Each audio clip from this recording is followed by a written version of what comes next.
Mga ka-confess, bago natin simulan ng wild at nakakapanabik na kwento ngayong araw, nais ko muna kayong imbitahan na mag-subscribe sa YouTube channel ng Tagalog Wild Confession. Dito, hatid namin ang maiinit, mabibigat, at makabuluhang mga kwentong siguradong tatama sa damdamin. Paalala lang po, ang lahat ng kwentong maririnig ninyo ay pawang katang-isip lamang at ginawa para magbigay aliw at aral.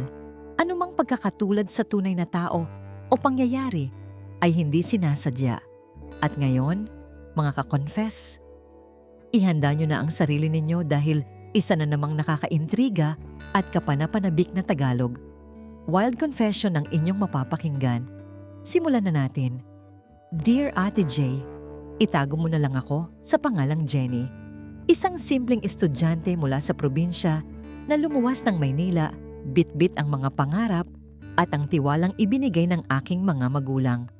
Ang pamilya ko ang itinuturing kong pundasyon ng lahat. Sila ang inspirasyon ko sa bawat pagpuyat ko sa pag-aaral, sa bawat pagtitipid ko sa baon, at sa bawat sakripisyo ko rito sa magulo at maingay na lungsod. Nanunuluyan ako sa isang lumang boarding house sa Sampaloc. Hindi ito kasing ganda ng mga kondo na nakikita ninyo sa paligid ng mga universidad, pero sapat na ito para sa akin. Ang bawat dingding dito ay tila may sariling kwento. Mga bitak na saksi sa lungkot ng mga estudyanteng malayo sa pamilya. Isang gabi, umuwi akong pagod na pagod mula sa isang mahabang laboratory class. Lampas 12:00 na ng hating gabi. Tahimik ang buong boarding house. Tanging ang mahinang ugong na lang ng lumang electric fan sa hallway ang naririnig. Pero habang papunta ako sa kusina para uminom ng tubig, may narinig akong pamilyar na boses mula sa likurang bahagi ng boarding house sa may tapat ng sampayan kung saan madilim at madalang puntahan ng mga boarder. Boses iyon ni Manuel, ang tito ko na siyang nag-aabot ng allowance ko rito sa Manila tuwing kinsenas. Ang akala ko ay nasa probinsya siya dahil kabibigay lang niya ng pera ko noong nakaraang araw. Pero ang mas nakakapagtaka, may kausap siyang babae. Isang boses na hindi ko inaasahan. Manuel, kailangan na nating tapusin to. Lalaki na ang bata, baka malaman na ni Jenny ang totoo. Sabi ng babae sa tonong puno ng takot at pagmamadali. Huminahon ka, Shirley. Hanggat hawak ko ang pera at ang mga dokumento mula sa tatay niya, walang malalaman ng bata. Akala niya ay galing sa pawis ng magulang niya ang pinang-aral niya rito. Pero alam nating dalawa kung saan talaga nanggagaling ang perang yan. Sagot ni Manuel na may halong diin at tila pagbabanta. Nanigas ako sa kinatatayuan ko. Ang basong hawak ko ay muntik ng mabitawan. Ang perang ginagamit ko, hindi galing sa sakahan namin. Anong dokumento ang tinutukoy ni Tito Manuel? At sino si Shirley sa buhay ng pamilya ko? Dahan-dahan akong sumilip sa dilim. Doon ko nakita ang mukha ni Shirley sa ilalim ng malamlam na ilaw ng poste. Hindi siya basta ibang tao. Siya ang babaeng madalas kong makita sa mga lumang litrato ni Papa na nakatago sa ilalim ng kanyang cabinet. Bawat salitang binitawan nila ng gabing iyon ay tila kutsilyong humihiwa sa tiwalang binuo ko sa loob ng 20 taon. Ang pamilyang akala ko ay tapat at payak.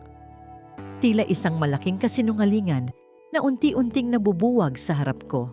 Ito ang simula ng pagbabago ng buhay ko, Ate J. Gusto kong sumigaw, gusto kong lumabas at tanungin sila. Pero pinili kong manahimik muna para malaman ang buong katotohanan. Ngunit hindi ko alam na ang gabing iyon ay simula pa lamang ng mas malalim at mas madilim na sikretong itinatago nila sa akin. Nanatili akong nakakubli sa likod ng malaking drum ng tubig. Pilit na pinipigilan ang bawat paghinga ko na tila ba maging ang hangin ay traidor na magsusumbong sa kanila. Ang lamig ng semento ay gumagapang sa aking mga paa, pero mas malamig ang pakiramdam sa loob ng dibdib ko. Si Shirley, ang babaeng nasa litrato ni Papa. Noong bata pa ako, tinanong ko si Papa kung sino ang magandang babaeng yon sa kupas na litrato. Ang sabi niya, malayong kamag-anak lang daw na pumanaw na bago pa ako isilang. Pero heto siya, buhay na buhay at tila may malalim na ugnayan kay Tito Manuel. Hindi na kaya ng konsensya ko, Manuel. Muling pagsalita ni Shirley, ang boses niya ay nanginginig na sa iyak. Pinaniwala natin ang batang yon na patay na ang tunay niyang pagkatao, na ang pamilyang kinagisnan niya ang nagluwal sa kanya. Pero ang totoo, ninakaw lang natin ang pagkakataon niya para makuha ang dapat ay sa kanya. Ninakaw! Tumawa si Tito Manuel, isang tawang nakakapangilabot at walang bahid ng pagsisisi. Binigyan natin siya ng buhay, Shirley. Kung hindi dahil sa atin, baka kung saan na siya pinulot. At huwag mong kakalimutan, nakikinabang ka rin sa bawat sentimong natatanggap natin mula sa estate ng mga tunay niyang magulang. Kaya huwag kang magmalinis ngayon. Estate, tunay na mga magulang. Ang bawat salita ay parang bombang sumasabog sa pandinig ko. Ibig sabihin, ang mga taong tinatawag kong nanay at tatay sa probinsya, hindi ko sila tunay na magulang. Ang sakahang ipinagmamalaki ni tatay, na bunga raw ng dugo at pawis niya, hindi sa amin. Dahan-dahan silang naglakad palayo, patungo sa gate ng boarding house. Sinamantala ko ang pagkakataon. Kahit nanginginig ang mga tuhod ko, sinundan ko sila ng may sapat na distansya. Alam kong mapanganib, pero ang uhaw ko sa katotohanan ay mas matindi kaysa sa takot na nararamdaman ko. Sumakay sila sa isang itim na sasakyan na nakaparada sa kanto. Agad akong humanap ng tricycle na nagkataong naghihintay ng pasahero malapit sa kanto ng Espanya. Kuya, sundan mo yung itim na sasakyan na yan. Huwag kang magpapahalata, doble ang ibabayad ko sa'yo. Utos ko sa driver habang mabilis na sumasakay. Binagtas namin ang madidilim na kalsada ng Maynila. Mula sa Sampaloc, dumaan kami sa Quiapo hanggang sa makarating kami sa isang bahagi ng Santa Ana na puno ng malalaki at matatandang bahay, mga mansyong tila na iwan na ng panahon. Huminto ang sasakyan ni Tito Manuel sa tapat ng isang mataas na gate na gawa sa bakal, may nakaukit na letrang V. Bumaba sila at pumasok sa loob. Nagbayad ako sa driver at bumaba rin. Nagtago ako sa likod ng isang malaking puno ng akasya sa tapat ng bahay. Doon, nakita ko ang isang matandang lalaki na naka-wheelchair na naghihintay sa veranda. Kahit madilim, kitang-kita ang awtoridad sa kanyang anyo. Narito na ba ang mga dokumento? Tanong ng matandang lalaki pagkakita kina Manuel. Narito na, Don Aldrin. Tugon ni Tito Manuel habang iniaabot ang isang brown envelope. Nakapirma na ang lahat. Sa susunod na buwan, tuluyan ng malilipat sa pangalan ninyo ang lahat ng ari-arian na nakapangalan sa bata. Wala siyang kamalay-malay. Ang akala niya, ang pinapadala kong pera ay tulong mula sa pamilya niya sa probinsya. Napahawak ako sa puno. Don Aldrin, ang pangalang madalas kong marinig sa mga kwento ni Papa tungkol sa dating amo niya sa Maynila. Ang akala ko ay mabuting kaibigan siya ng pamilya namin dahil siya pa raw ang nagbigay ng puhunan para sa sakahan namin. Ngunit ngayon, malinaw na ang lahat. Ginagamit nila ang pagkatao ko para dahan-dahang ubusin ang kung anuman ang iniwan sa akin ng tunay kong mga magulang. Sino ba talaga ako? Sino ang mga tunay kong magulang at bakit kailangang itago sa akin ang lahat ng ito? Habang nakatingin ako sa loob ng mansyong yon, naramdaman ko ang unti-unting paglamig ng aking puso. Ang Jenny na kilala nila, ang masunurin, tahimik at walang alam na estudyante ay namatay na ng gabing iyon. Ang natitira na lang ay ang galit at ang determinasyong bawiin ang lahat ng ninakaw nila sa akin. Hinalungkat ko ang bag ko at kinuha ang cellphone ko. Naisipan kong tawagan si tatay sa probinsya. Gusto kong marinig ang boses niya. Gusto kong malaman kung magsisinungaling pa rin ba siya sa akin. Hello, Jenny? Anak, bakit napatawag ka ng ganitong oras? May problema ba sa pag-aaral mo? Malambing ang boses ni tatay. Ang boses na dati ay nagbibigay sa akin ng kapanatagan, pero ngayon ay parang lason sa pandinig ko. Tay, Kumusta po kayo riyan? Pilit kong pinapatag ang boses ko. Naitanong ko lang po. Yung litrato sa cabinet ni Papa, yung babaeng nagngangalang Shirley. Sigurado po ba kayong patay na siya? Natahimik ang kabilang linya. Ang tanging naririnig ko na lang ay ang mabigat na paghinga ni tatay. Anak, bakit mo na itanong yan? Matagal na yung kwentong yun. Huwag mo nang kalkalin ang mga bagay na wala namang kinalaman sa buhay mo ngayon. Mag-aral ka na lang ng mabuti. Wala nga bang kinalaman, tay? O baka naman ayaw nyo lang malaman ko na ang pinapadala ninyong pera ay galing sa nakaw? Hindi ko na napigilan ang sarili ko. Jenny, makinig ka. Hindi ko na siya pinatapos. Ibinaba ko ang telepono at muling tumingin sa mansyon. Nakita ko si Shirley na lumabas sa veranda, umiiyak habang yakap ang sarili. Mukhang hindi siya kasundo sa balak ni Tito Manuel at Don Aldrin. Pero tikom ang bibig niya dahil sa takot o marahil ay dahil sa utang na loob. Kinuha ko ang pagkakataong yon. Nang makaalis ang sasakyan ni Tito Manuel, lumapit ako sa gate. Alam kong ito na ang simula ng mapanganib na laro. Hindi ko alam kung anong naghihintay sa akin sa loob ng bahay na yon. Pero handa akong harapin ang anumang panganib para sa katotohanan. Pumindot ako sa doorbell. Pagkalipas ng ilang sandali, isang kasambahay ang lumabas. Sino sila? Tanong nito. Sabihin mo kay Don Aldrin, narito ang tunay na tagapagmana ng mga ari-ariang pilit niyang kinukuha. Sabihin mo, narito si Jenny. Matapang kong sabi habang nakatingin ng diretso sa mga mata niya. Nakita ko ang gulat sa mukha ng kasambahay. Mabilis siyang pumasok sa loob. Ilang minuto ang lumipas at bumukas ang malaking gate. Pinapasok ako sa loob ng isang silid na puno ng mga antigong gamit. Amoy luma, amoy sikreto. Sa gitna ng silid, naghihintay ang matandang si Don Aldrin. Wala na ang wheelchair niya.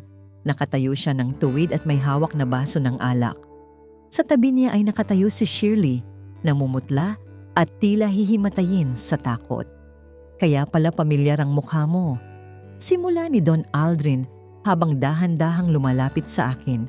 Kamukhang kamukha mo ang nanay mo, ang babaeng minahal ko, pero piniling sumama sa isang hamak na driver.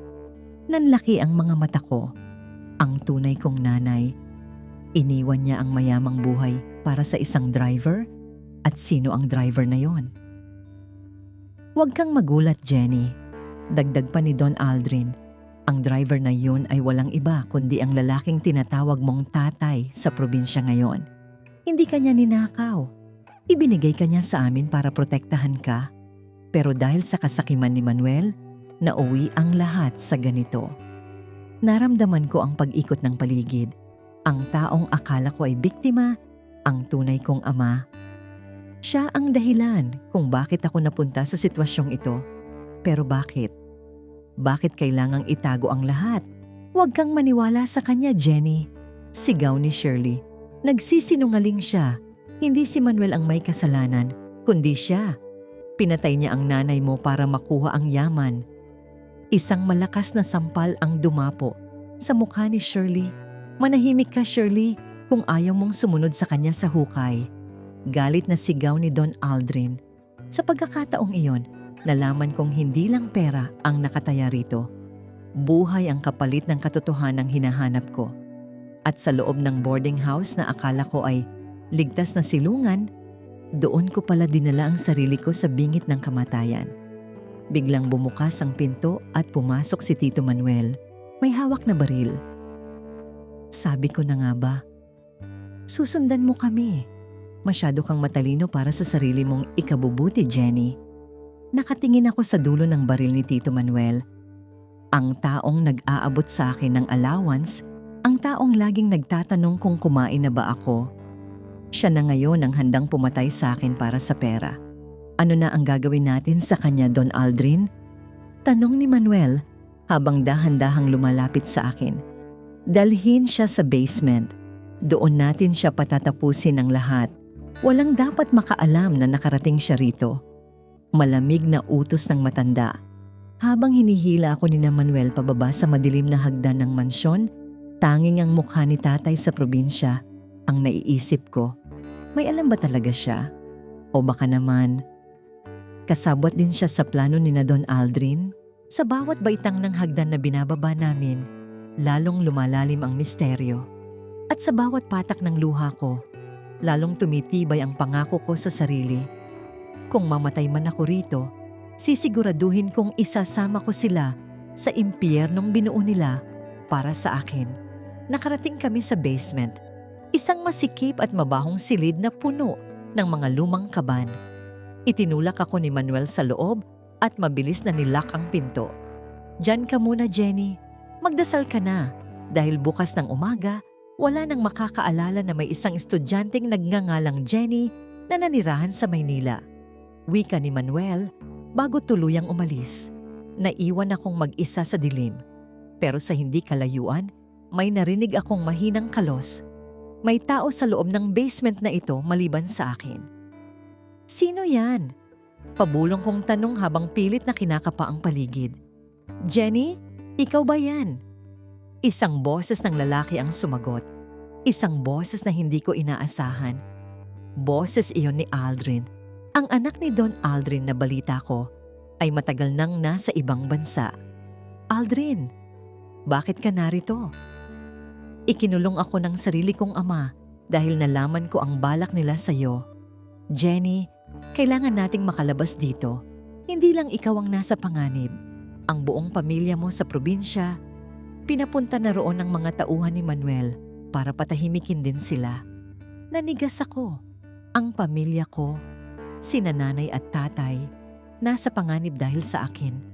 Gusto mo bang ituloy natin kung paano makakatakas sina Jenny at Aldrin sa basement? O mas gusto mong malaman muna ang lihim na pagkatao ni Aldrin at kung bakit niya gustong tulungan si Jenny? Sa gitna ng nakabibinging katahimikan ng basement, mabilis kaming kumilos ni Aldrin. Hindi ko akalain na ang lalaking dapat ay tagapagmana ng lahat ng kasamaang ito ang siyang magiging susi sa aking paglaya. Gamit ang isang kinakalawang na tubo, pilit naming winasak ang maliit na bintana sa itaas na bahagi ng pader. Bawat kalampag ay tila tibok ng puso ko. Mabilis, takot, pero determinado. "Jenny, mauna ka na. Takbo sa presinto sa kanto, huwag kang lilingon." Bulong ni Aldrin habang tinutulungan akong makaakyat, pero hindi ko siya iniwan. Hinila ko siya hanggang sa kapwa kami makalabas sa masikip na butas. Kumaripas kami ng takbo sa likurang bahagi ng mansyon, tumalon sa bakod, at hindi huminto hanggang sa makarating kami sa maliwanag na bahagi ng kalsada. Hindi presinto ang una kong tinawagan. Si tatay. "Tay, umalis kayo riyan. Ngayon na, may mga papunta diyan." Sigaw ko sa telepono habang humihingal. "Anak, huli na. Nandito na sila, Manuel." Mahina at nanginginig na sagot ni tatay. "Pero makinig ka, Jenny. Sa ilalim ng puno ng mangga, may nakabaong lata roon. Nandoon ang tunay na testamento ng mga magulang mo. Iligtas mo ang sarili mo, anak. Patawarin mo ako kung naging mahina ako." Naputol ang linya.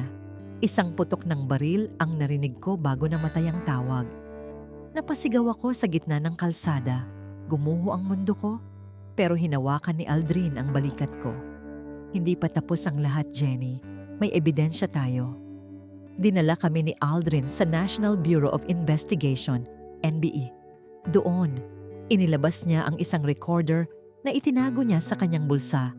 Ang buong pag-uusap ni na Don Aldrin at Manuel, ang pag-amin sa pagpatay sa aking ina, at ang plano nilang ubusin ang aming pamilya. Lumipas ang ilang araw na parang isang bangungot. Sa tulong ng mga awtoridad, na-raid ang mansyon ni Don Aldrin. Nahuli si Manuel habang sinusubukang tumakas papuntang abroad, at si Don Aldrin naman ay inatake sa puso habang isinasakay sa patrol car. Ngunit ang pinakamasakit na bahagi ay ang pag-uwi ko sa probinsya. Natagpuan ko ang aming bahay na sunog, pero himalang nakaligtas sina nanay at tatay. Sugatan si tatay pero buhay. Doon, sa ilalim ng puno ng mangga, nakuha ko ang lata. Hindi lang pala pera ang nandoon, kundi ang isang sulat mula sa aking tunay na ina. Sinasabi roon na si tatay, ang driver noon, ang pinagkatiwalaan niyang magligtas sa akin dahil alam niyang papatayin ako ng sarili kong lolo na si Don Aldrin para makuha ang mana. Ngayon, tapos na ang lahat. Nabawi ko ang hustisya para sa aking tunay na magulang at bagaman hindi kami tunay na magkadugo ng pamilyang kinalakihan ko, sila pa rin ang ituturing kong tunay na magulang hanggang sa huli. Ang boarding house sa Maynila, hindi ko na binalikan. Sapat na ang katotohanang nalaman ko roon para mabago ang takbo ng buhay ko habang buhay. Mga ka-confess, at yan ang kwento ni Jenny. Isang paalala na minsan, ang mga taong inaasahan nating magpoprotekta sa atin ang siyang may bit-bit ng pinakamadilim na sikreto. Ngunit sa huli, ang katotohanan ang laging magpapalaya sa atin gaano man ito kasakit tanggapin. Mga ka-confess, diyan na nagtatapos ang ating kwento para sa araw na ito. Maraming salamat sa inyong walang sawang pakikinig at pagsama sa bawat emosyong ating pinagdaanan sa seryeng ito. Hanggang sa susunod nating kwentong Tagalog Wild Confession, kung saan ang bawat confession ay may dalang aral at kakaibang kilabot. Muli, huwag ninyong kalimutang mag-subscribe dito sa ating YouTube channel na Tagalog Wild Confession at i-hit ang notification bell para lagi kayong updated sa ating mga bagong uploads. I-follow nyo na rin at i-like ang aming Facebook page na Tagalog Wild Confession para sa mas marami pang updates at pakikipag-ugnayan sa ating komunidad. Maraming salamat sa inyong suporta, mga ka-confess. Ingat po kayong lahat at hanggang sa muli.